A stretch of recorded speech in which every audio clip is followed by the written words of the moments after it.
अली एक आम सा लड़का था। सैयद और शर्मिला ज्यादा दोस्त नहीं बनाता था।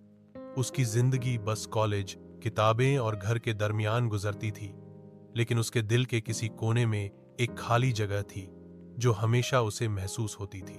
तो कॉलेज के पहले दिन जब उसने एक नई क्लास ज्वाइन की तो वहां उसकी मुलाकात नूर से हुई। नूर हौसी, खुशी वाली लड़की थी। उसकी आंखों में एक अजीब सी चमक थी जो सबको अपनी तरफ खींच लेती थी। अली ने उसे पहली दफा देखा तो उसका दिल धीरे से कहने लगा, यह लड़की अलग है। दोस्ती की शुरुआत नूर ने अली से दोस्ती करने में पहले ही दिन में पहल की। तुम इतने चुप रहते हो, क्या तुम्हें दोस्ती करना पसंद नहीं? नूर ने मुस्कुराते हुए कहा।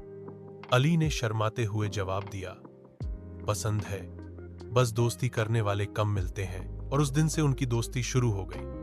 लाइब्रेरी में साथ पढ़ना, कैंटीन में छोटी छोटी बातें करना और कैंपस के छोटे रास्ते चलना उनके रूटीन का हिस्सा बन गया। अली को लगने लगा कि जिंदगी में पहली दफा उसने किसी अपने को पाया है।